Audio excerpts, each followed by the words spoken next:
computer, and it should be recording now. So we're good.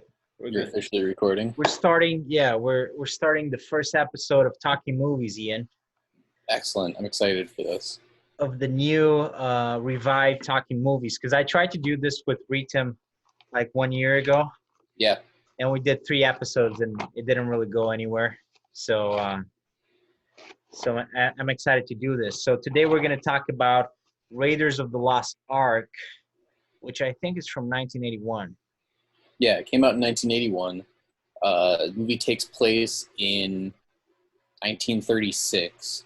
I'm doing a little research here as we have this discussion. I've got the Wikipedia page up. Awesome. Let's see here. Setting up my tea here. Ian's girlfriend is setting up his tea. Getting our teas ready for our movie discussion. Yeah, so we just watched it. So what did you think? Like, And it's start out on like a scale of 1 to 10. 1 to 10. Or 0 to 100. I like that one better. 1 to 100. You've got 0 also. Okay. Well, like this movie sucked. I would say I'll give it an 85. 85. Maybe 85, huh? 86 or 7, you know. Let's say 87. 87. I would put this movie at a 73. 73. Okay, maybe I'm giving it too much because there's a nostalgia element to it, you know. Okay. So maybe 85 is good. Sure. Did you grow up watching this movie? Did you watch it like as a kid? Say it again, sorry, Ian. Did you watch it? Did you watch this movie as a kid? Raiders of the Lost Ark. I have, yeah. I must have watched this movie for the first time. It was probably when I was 10 or 11. But I've since watched it a number of times. I think I've watched this movie probably like 3 or 4 times, maybe 5. And you know, it's interesting because I always forget most of the movie. So when I watched it again, it's like I'm watching the movie for the first time. It still has a lot of value to it. Yeah, and I don't know why. Some movies I just remember, you know, most of the things that happened during the movie, but not with this movie. For some reason, I kind of forget. I think that the most important thing of the movie for me, it's not so much the plot. It's kind of like just the excitement, you know. It's like an adventure, you know. I like that feeling of, oh man, Indy is gonna go on an adventure, and Yeah, I it knew. definitely comes off as just like a pure fun adventure movie. Yeah, I think that's exactly what it is. And well, what I was like saying is that about me not remembering the whole movie. I do remember the beginning very well and the ending very well, but kind of the middle, I kind of always forget a little bit. So it's almost like watching a new movie every time. Yeah, I I mean don't the know why. movie is like it's definitely an iconic classic, and I think that's something I'm gonna try and do this winter is watch through like classic movies, like movies that get parodied. They're so good. Yeah, yeah, and you know, you had never seen this movie before, but had you ever seen like that first scene? That first scene is super iconic. Yeah, I mean I've seen like that scene, the first scene where he's getting chased by the boulder, Hmm. and he's swapping out the relic. Like that scene's been done countless times in parody and like, recreation. It's just kind of one of those things that you know without really ever having seen it directly. Um, Yeah, like the plot twist in episode 5 of Star Wars, like Luke, I am your father, which actually isn't a quote. But like everybody knows that because it comes up in pop culture just so frequently. So it's definitely a scene that has a reputation to precede itself. yeah, it's a super iconic scene.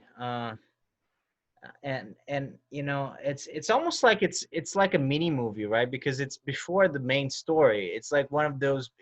This is one of those movies that you have like a mini movie before the movie actually starts. It's like a preview, like a short film. Uh, yeah, I mean, it definitely like gives you a taste of what you're getting into. Um, And I think without having a lot of character development, you get a lot of you get a flavor for what Indiana Jones is going to be, and like what kind of character he will be throughout the rest of the movie. Right? Like it starts at the end of what could be an entire other Indiana Jones movie. Yeah, for sure. And I think that doesn't happen that often, or it's just a really good way to set up into just an adventure movie and really help stretch out, like the feeling of thrill right from the beginning and get it all the way into the end. yeah, it's really exciting. So you got your tea there, I can see. Green tea. Mint tea, No, green, because anything else will keep me up. green tea. What kind of tea are you drinking? I'm drinking, I think it's some sort of green tea as well, but I added a little bit of cream to it because I like it better that way. I've never had I would tea. show it to you, but I would probably, Yeah, don't spill. yeah. So Yeah, I've never put cream in my tea or honey. No, I've put honey in, but I've never put in cream or milk. yeah, I like it better. When I lived in England, I developed this taste. I acquired the taste for the way they drink it with milk, with some milk and some sugar. And I don't have milk at home right now, so that's why I'm using cream. But man, this is exciting because it was your first time watching Raiders of the Lost Ark. Had you ever seen any other Indiana Jones movies before? No. I think I might have seen a few, like back in the day when my dad would watch them on TV. Because my dad just was constantly in front of the television when I was a child. And Yeah. every once in a while, he would call me in and be like, "You gotta watch this movie. It's a classic." And he'd be like halfway through the movie, and I'd just like sit down awkwardly and just like watch parts of it with commercials in between. So I might have seen another Indiana Jones movie via that medium, but this is the first time I've ever intentionally sat down to So consume an Indiana Jones film. yeah, so basically now it's gonna be maybe we're gonna have to watch all the Indiana Jones movies then. Yeah, But I mean, we can do all of them. There was one that came out as early as 2007, I think, or like 2008. Because I remember yeah, a remake happened when I was in high school.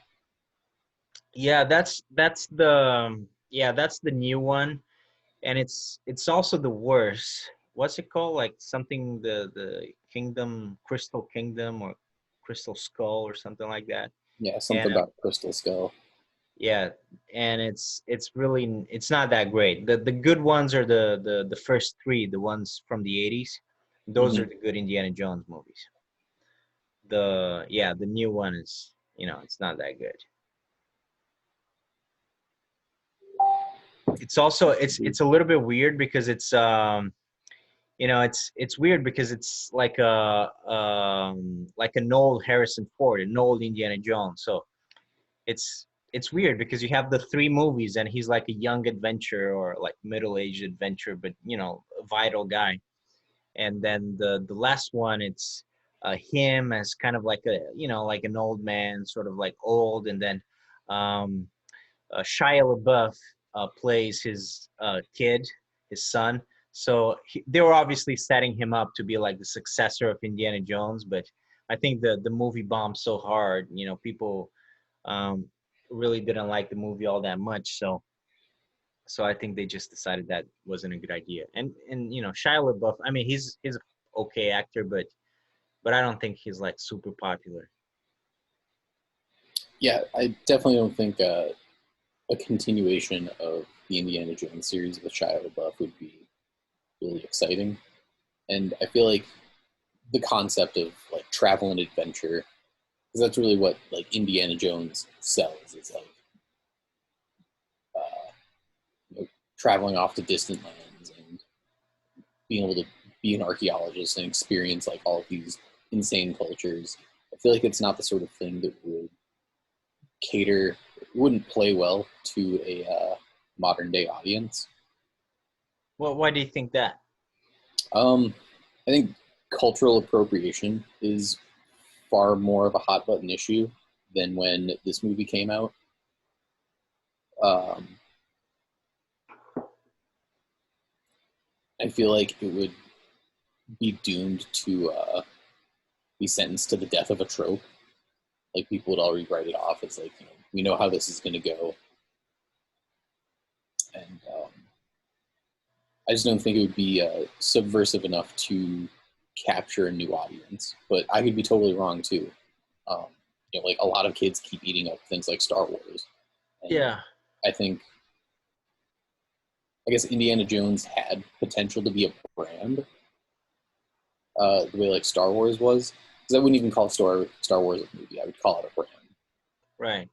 Um, but I guess I don't see that as much in this series. But I could change my mind, especially if we're gonna watch through all of them. Yeah, we'll see. Yeah, I think it would be cool to watch all of them, but um like what I was gonna say, they're gonna make the fifth movie though. They're gonna make Indiana Jones 5, but it certainly hasn't been as popular as Star Wars. But I mean, nothing is quite as popular as Star Wars. I mean, the first three Indiana Jones movies were pretty popular, and then they didn't get a sequel in the '90s, but neither did Star Wars really until they made the prequels in the very very late '90s.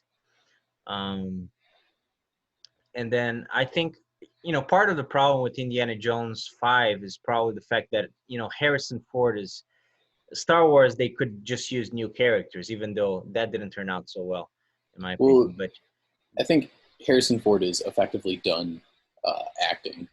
Like, well, and so like and in Star Wars Episode 7, there's a spoiler, but Han Solo gets killed, and Harrison Ford agreed to do the new Star Wars movies on the condition that he was only going to do the one. So that mhm. was the only way for them to have him appear in Episode 7 and not in the rest of the series. Yeah, and even if he wanted to do Indiana Jones 5, which I think he might appear in Indiana Jones 5, that's what I've heard, but it's just kind of like a complicated thing, like what you're saying, that maybe he's not super into it anymore, and just the fact that Indiana Jones is a pretty, he's not like an action hero, but there's a lot of action in those movies as well. So, he's what, almost 80 right now, Yeah, right? he's an old man. Yeah, so it's tricky. It's tricky to do that. But you know what? I think there's a lot of potential for Indiana Jones. I just think he should be a guy like James Bond. You just change the actor. Yeah, I mean, I guess that's like a good question. Is how does this movie define like the adventurous hero? Right. I think it does a lot to like set those expectations. Um, and just like this movie is very influential in that regard.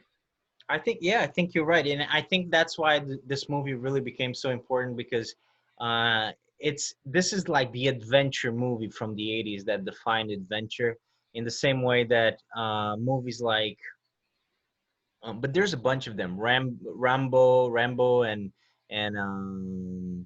um, what other action movies are there?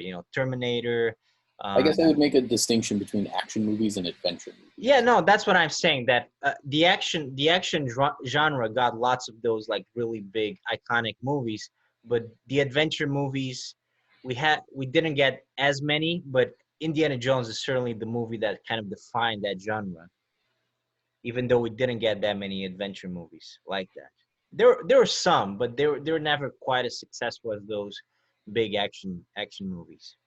And you know what? I think in video games it actually got more of a continuation. If you think about, I was thinking, Tomb Raider or Uncharted. Those are really influenced Oh yeah, they by. definitely have like heavy Indiana Jones vibes to them. Yeah, yeah, absolutely. In when they made Tomb Raider, the whole idea, they were just trying to do Tomb Raider. It was basically Indiana Jones, but with the female who was British, and that was pretty much it. and it ended up becoming like this huge, its own series. yeah, it's a huge series, and Lara Croft became a huge icon herself, and now Uncharted became, he's basically the American Indiana Jones in the 21st century. So Right. Indiana Jones really defined what adventure is in pop culture. Let's see here. And another thing, Ian, something that Beth pointed out, but I was already thinking about it actually.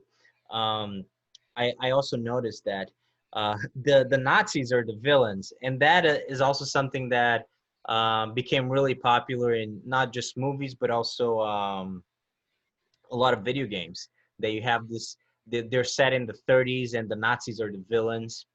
And I think that's Indiana Jones was not the first movie that Raiders of the Lost Ark is not the first movie that introduced that, but it's certainly one of the, like in modern history, in modern cinema, that's one of the first movies that had like prominent Nazi villains, and the whole storyline is that basically the villains trying to get some sort of powerful thing that's going to help the Nazis in the war. So that really raises the like the danger of the whole situation. That's why he really needs to stop them. Yeah, I think it does a good job of lending themes of historical fiction to suspense. Yeah. Um, just as far as taking a backdrop that people are roughly familiar with and rolling with it. Right? Like, I have no idea if the Nazis ever literally sought out the Ark of the Covenant. Like, I hear all kinds of crazy things that they've done, especially in like history specials nowadays. Yeah, I think it was at the time when they cranked out this movie, a really good concept. Well, in the History Channel, they have a bunch of stuff, uh, conspiracy theories about the Nazis looking for like powerful weapons, and all kinds of crazy stuff related to the Nazis. I Yeah, I mean, bet that Nazi conspiracy theories are wild. yeah. So, like, I think the movie holds well because, like, for whatever reason, that chapter of history is really rife for uh, conspiracy theory. Oh yeah, I mean Nazis is, yeah, it's a very interesting setting. I don't know why they decided to, because it's a movie from the 80s. So if you think about it, it's kind of a weird setting, and the time and the place. Not so much the place, I guess, but just the fact that they chose to set the movie in the 30s and make the Nazis the villains. I'm not sure like what led to that decision. If they just decided to set it in the 30s and then thought, well, the Nazis are going to be the villains, or it was the other way around. They just wanted the Nazis. They just wanted to have Nazis, so it had to be set in the 30s and not the 80s. Yeah, I mean, that's definitely a good question. I feel like, We should have Steven Spielberg here or George Lucas to ask them, because I don't know. yeah, that'd be dope. I'd talk to George Lucas. All right, you ask him. Pile of money. His infinite Ask him if he pile of wants to money. show up in our next podcast. We can talk Yeah, about. get him on Twitter.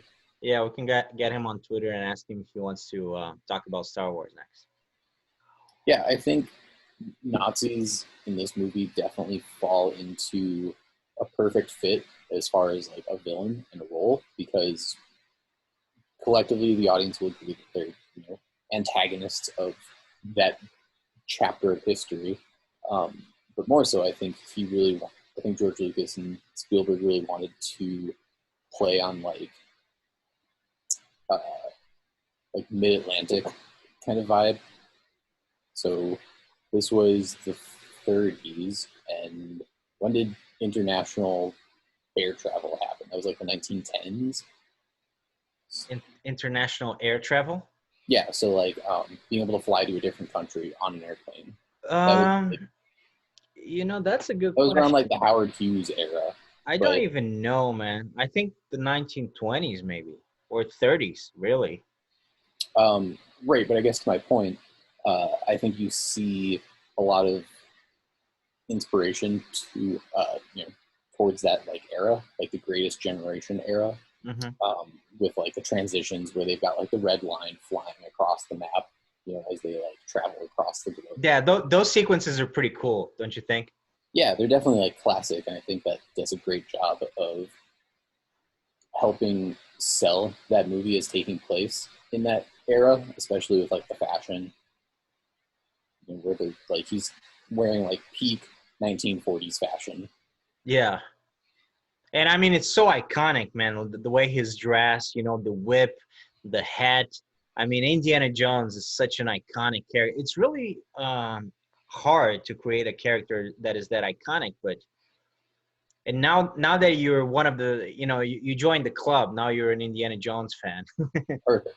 because you had never seen the movie before. But I I mean, feel like it's a big club.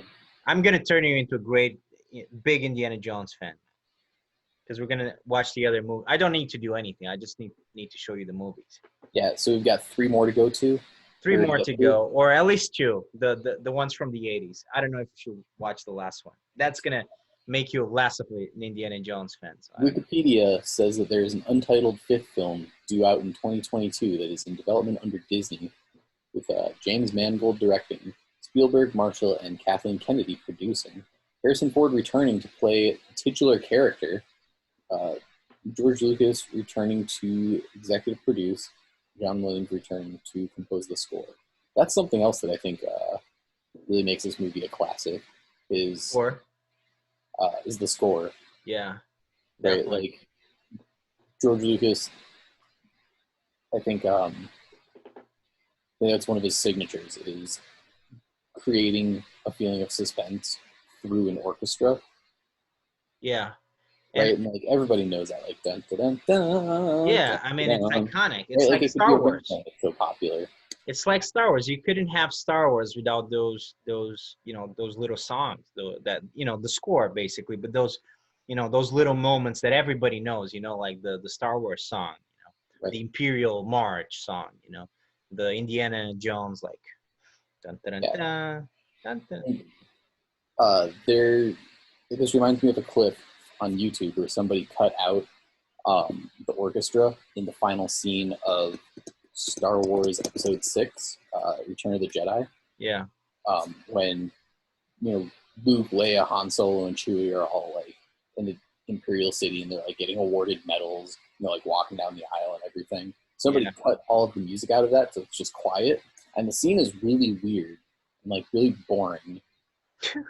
Because it's just a bunch of people being quiet and shuffling through. And you have like no idea what's going on. So like the music is really what like secretly carries entire scenes on its back. True. Yeah. I think that's very much the case with this movie. And don't you think like modern movies, they don't really have the same level of music, the same level of, they don't really have these scores anymore, don't you think? I think some of them do, but it's definitely fallen out of practice. Yeah, now I feel that they just basically, even like these big Hollywood productions, I mean, they're more expensive than they've ever been, uh, at least before the coronavirus thing. I mean, Right. they're making movies that cost $200 million, and but even though not all movies cost $200 million, but a lot of expensive movies. Yeah, I mean, I think we're going to see $1 billion movie in our lifetime. Like, Yeah, no question about it. and In all fact, the I think the Lion King remake. Hang on. yeah, and all these expensive movies. It was 2019. What did I search for? Budget? Yeah, search the budget, but I mean, a lot of these movies, they don't really Budget have good 260 scores. million. How much? 260 million.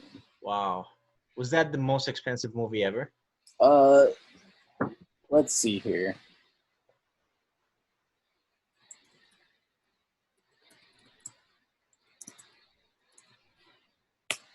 I mean, the amount of money that they've spent on making Avatar movies, it's crazy. All right, this is a surprising one. Um, according to Google and Insider.com, the most expensive movie made is 2011's Pirates of the Caribbean on Stranger Tides, which cost a reported $376.5 million after a tax credit. How much? 300. How much? $376.5 million. Wow. That's just the production. And like, you know what? I couldn't name that movie. Like, if you're like, can you name all of the Pirates of the Caribbean movies? I would just know Pirates of the Caribbean featuring Johnny Depp, Yeah. right? Like 2011 means it was one of the Is that sequels in the is art. that is that the third one? I think so. I don't know. Yeah, I think that's the third one. Um, Wait, whereas, on Stranger Tides, you said? uh, yes, hang on. I mean, if Yeah, it on Stranger oh, Tides. that's the fourth one. That's the fourth one. Yeah, I didn't even know there were four of them. Yeah, I think there's five of them. That's a lot for. Yeah, it's a lot, but those movies are kind of like I enjoy them. They're kind of like Indiana Jones. It's fun, fun adventure movies, and they're both owned by Disney now, and they both have Disneyland rides. So there's a lot in common. This movie, Raiders of the Lost Ark, again according to Wikipedia, had a $20 million budget. Well, one of the things that you notice watching these movies is that definitely the special effects don't hold up all that well because, like in that final scene, which is a great scene, by the way, it's like an awesome final scene, even though it Oh looks yeah, where all the terrible. Nazis' faces are getting melted. Exactly, like melting people's faces, literally. I mean, that's something else, and the special effects are just horrible. Honestly, I think I disagree because I mean, although they don't look as good as $100 million CGI movies of Right. today, um, I think they're still fun to look at. No, they're definitely fun. They're definitely fun. I agree with that. It's just that it doesn't look very realistic, right? I mean, you wouldn't have those scenes in a movie today. Yeah, but I think that's also like part of the charm of classic movies is that Yeah, definitely, um, definitely. Yeah. like you can watch it and it's a really entertaining thought to consider that like they actually had to film everything. They couldn't, render all of this in CGI. So like all of the explosions and the car chase scenes, like all of that, they actually had to like coordinate a film crew to film it, like they did in old action movies. Like, before you had special effects, you actually had to blow up a truck. Yeah, and you definitely notice that in '80s movies, and that's cool. I mean, I think it gives them more. They have CGI these days, and I mean they kind of overdo it. They use too much CGI. And I think it definitely shows because a lot of this movie still looks great, right? Like Yeah, the explosions, a lot of the action scenes, even like the environments, still look fantastic. Like the scene where he's in the pit of snakes, like they probably just bought a truckload of snakes. yeah. I'm sure those are real snakes. They didn't Oh, have totally. CGI back then too. They couldn't have done it otherwise. Yeah, I mean, I bet it was probably cheaper to just buy a pit of snakes than to try and like rig up Yeah, I don't think rubber snakes. they could, you know, have done it any other way really. But I bet it was a really scary scene to film. Oh, totally. But I think that's also like what makes movies exciting and interesting, or at least like in the '80s that would have made it very interesting. Um, and honestly, I definitely like miss that era of movie making I mean, where the '80s is great, man. The '70s, fantastic. The '80s, the '90s. To me, the best decade, for sure, movie-wise, is the '90s. I mean, yeah, they had. I would say that's a pretty fair statement. I mean, they were making fantastic movies in the '90s, left and right. Yeah, I mean, I think there's this point of like critical mass when you get up to movies about 2004 to 2005 when like Hollywood really started adopting CG as like a major movie making component.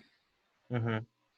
Because like the Tobey Maguire Spider-Man movies were still done, like with props and like on-set effects.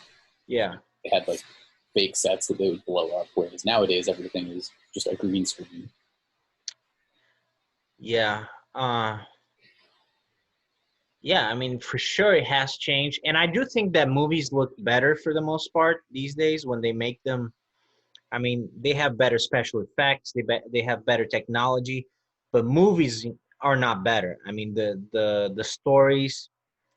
I mean, No, I totally, how yeah, many I movies totally agree like on that. yeah, how many movies like Raiders of the Lost Ark do you get these days? I mean, and this is before COVID, obviously. Now we don't get any movies, but Right. Um, but yeah, I think there's a certain kind of novelty in a movie being made via puppets and on-set movie props. Like it really just gives a movie like its own kind of charm, which I think is why a lot of people really resent the Star Wars remakes, where George Lucas retroactively redid a lot of the special effects with CGI and replaced a lot of like the puppeteering. yeah.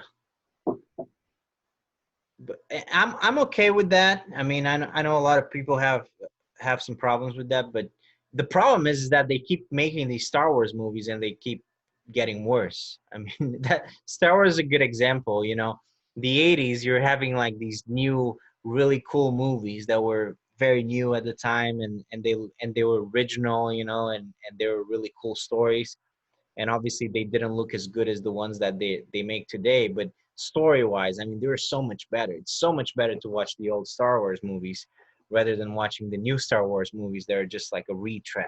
You know, they Mm. just keep doing the same thing again and again, but there's no soul and there's no real story anymore. Yeah, I mean, I think there's a lot to be said about what Hollywood is doing these days, especially with trying to resuscitate series, especially series that like really don't need it. Hmm.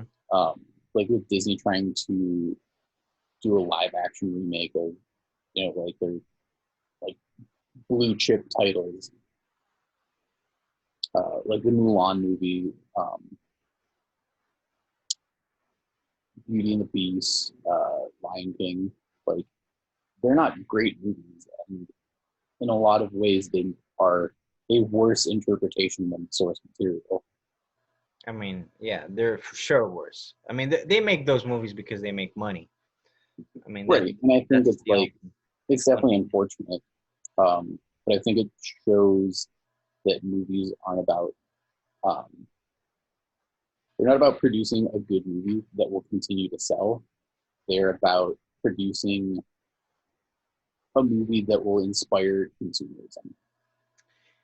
I think, yeah, and I don't know, like it's even hard to talk about movies now because with the COVID thing, I honestly don't know what's gonna happen to movies as an industry. I don't know if it's gonna be able to recover after this because it's, I mean, such a huge blow. But assuming that it does recover, uh, I mean, I would like them. I would like to see them. Look, video games, for example, I think that's movies are sort of becoming like video games in the sense that you have like these big franchises and they keep making movies that are part of this franchise. But Oh, uh but on the other hand, in video games, you do get a lot of original IPs as well, and a lot of them are really good and original. And even the movies that are, even the games that are part of a franchise, they tend to innovate and to be pretty different and to be self-contained at times as well. And so I think it's just movies are trying, it's almost like they're trying to be like video games, like making these huge franchises that make a lot of money, but and that they're safe for from a production standpoint, but they're not doing it right. You know, if you're gonna do like a big franchise, yeah, that's fine, but you gotta, you know, you gotta keep making good movies, and I think a movie has to feel like it's its own adventure. Like you watch Raiders of the Lost Ark, which is probably not a great example because it's the first one, but then when we, you know, we're gonna watch the second and the third and even the fourth, and yeah, they're Indiana Jones movies, but they're self-contained. You know, they're their own story, and they're still like a movie that you can watch. If I showed you the second Indiana Jones movie, it doesn't really matter that you haven't seen the first one. I mean, it's just an adventure that, with a beginning, a middle, and an end. And I think that that is important. If not, I mean, we could just watch TV shows, which is fine. But movies shouldn't really feel like TV shows, I think. Yeah, I agree. I think there's still something special about being able to watch a movie and appreciate it and intake an entire story Yeah. in a shorter amount of time. Yeah, it should be its own thing. Right? It feels more like like you said, a definitive beginning, middle, and end. Whereas I think a lot of premium television these days is more designed to be like a slow, continuous drip of satisfaction. Yeah. But yeah, and I wanted to talk to you about. I don't know if you knew this, but this was a movie that it's kind of an interesting movie because from the production side of things, because it was George Lucas' idea. So it's a very special movie because and Lucas and Spielberg, they've been friends their whole lives, and they helped each other a lot. But this movie was actually George Lucas' idea, but then he kind of got Steven Spielberg to direct the movies because he didn't actually want to direct them because he was doing like the Star Wars stuff. Right. So it's really a movie that is made by Spielberg and Lucas, like the biggest blockbuster directors in the history of Hollywood. So they both like made this movie together, all the Indiana Jones movies together. So I think that's like really interesting Yeah, because I mean, it's definitely two big names on the bill. yeah, and it shows, man. It's like the perfect blockbuster, really. Yeah, I think it definitely comes off as more of a Spielberg flick than a George Lucas movie. You think it looks more like a Spielberg movie than a George Yeah, Lucas? I definitely think so. Okay. Just with Well, in what sense?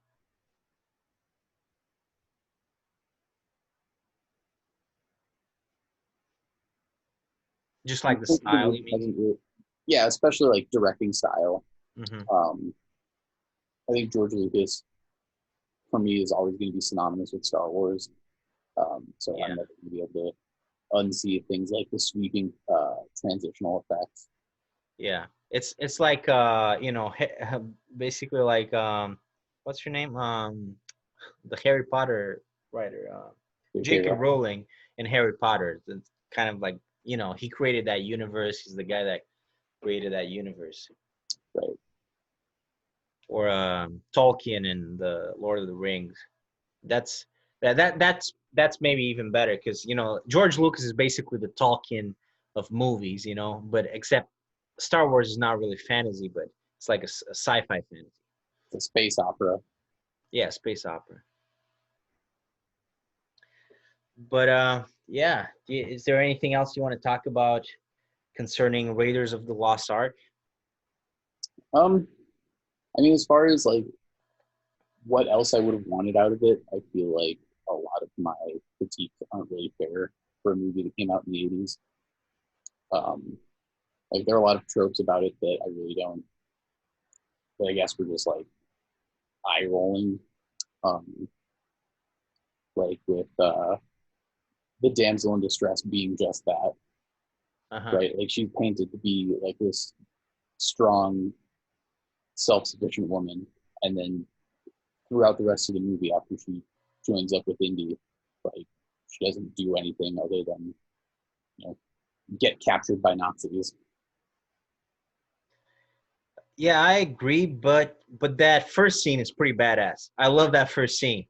Yeah, it's super cool, and I think it's disappointing to have this character introduced in such a strong, inspiring way, where you're like, oh man, can't wait to see this bad bitch like bash some Nazis, and then she doesn't do anything in the rest of the movie. The only thing that she did, it's kind of a weird scene actually because but it's also a cool scene, not as cool as the first one, but she does drink the French guy under the table. Yeah, But it's she, kind of weird then because she just grabs the knife like that, and yeah, she just grabs him. She's like, I got a knife. what are you gonna Like, do with that knife? It's kind of a weird scene. Like I was really hoping that she was gonna grab it and then just stab him in the neck, like out of the blue, just out of absolute nowhere, right? Like that's what would have been a redeeming character trait for her to just That's Ian's R-rated version of Indiana Jones. yeah. If I were to write it, I would have had her, you know, put back this entire bottle because you know she's faking being drunk because you see the first scene where she and that other dude are knocking back shots of whatever food she's drinking where were they in the Himalaya mountains. So they're drinking some kind of whiskey, and you know she's like 8, 9, maybe 12 shots in, and like a few minutes later she sobers up enough to clean up her bar and get in a fight with Indy over their sordid relationship. So like you know when she's drinking that bottle of wine with the French guy in the tent, like that's not much to her liver. Like Yeah, she was clearly doing it to get him drunk and yeah, incapacitated.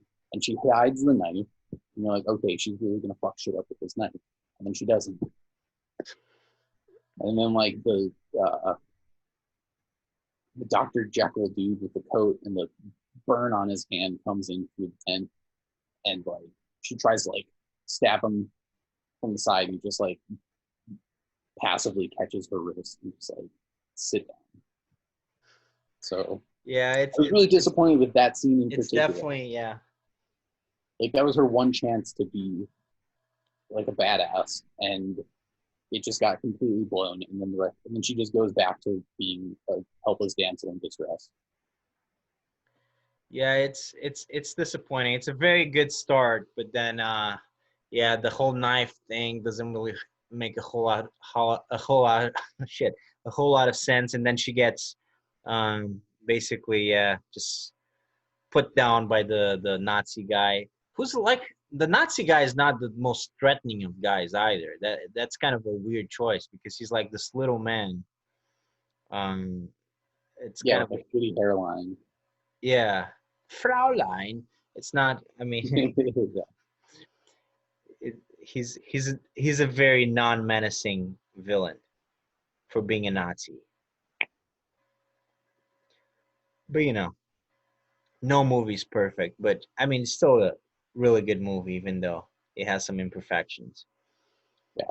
So I guess that was my big complaint with the movie. And to be honest with you, and this is actually not a super popular opinion, I don't think, but I actually liked 2 and 3 better. I like the second Indiana Jones and the third Indiana Jones better. Well, I haven't seen them yet, so Yeah, but I'm excited to see them with you. I get the feeling that the damsel in distress situation won't improve. The damsel in distress situation, to be honest, I don't remember all that. Um, I don't think a girl is very important in the third movie. I don't think there's a female character is very important. I don't remember. It's more about Indiana Jones and his dad, the third movie. Um, and then the second one, there's definitely another girl. It's not the girl from the first movie. I don't know why they changed the girl. It's definitely like a James Bond thing. Sure. You know, you have the adventure, and he has lots of girlfriends all around the world. You know, and I think they wanted to go with that vibe. So the second one has a different girl, a different Jones girl. She's actually, you know who she is? I think she's the girl from Sex and the City, like the Samantha, Samantha? I think, like Samantha? the blonde woman, you know? Sure. Yeah, yeah. Samantha. Yeah, Samantha, right? The older one. Let me see here. Still got the Wikipeds. I think it's Samantha, the older one. I mean, The little birdie is telling me yes. we started doing a podcast about Raiders of the Lost Ark, and we end up talking about Sex and the City. Something wrong here. Karen Allen. Yeah, something like that. I think she's one of the four anyways. Like she's the blonde one. She's the blonde older chick. I think she's older than the other three, if I'm not mistaken. And she's the girl in Indiana Jones. And I think she's also the female part in another movie that we gotta watch at some point. I don't know if you've seen that one, but Little Trouble in Big China. No, Big Trouble in Little China, something like that. Uh, I have a vague recollection of watching this movie, but we Dude, can definitely watch that one. we gotta watch. If anything good comes out of this podcast, is you watching Big Trouble in Little China and Indiana Jones. All right, we'll definitely watch it. We can do that one next. That one is a great movie. Kurt Russell movie. That's a beautiful movie.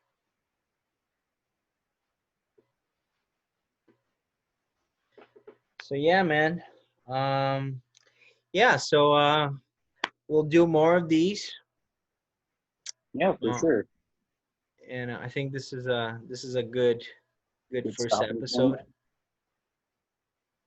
for talking movies. for sure. And we'll be talking about lots of cool movies from the 80s, the 90s, the 70s, the 2000s. Yeah, I think we should try and do the Matrix trilogy. Yeah, a lot of cool movies, and we're gonna be talking about them and making friends on YouTube, right, Ian? Perfect. Yes, absolutely. All right. So, anything else you want to say? I don't think so, man. I think that covers it.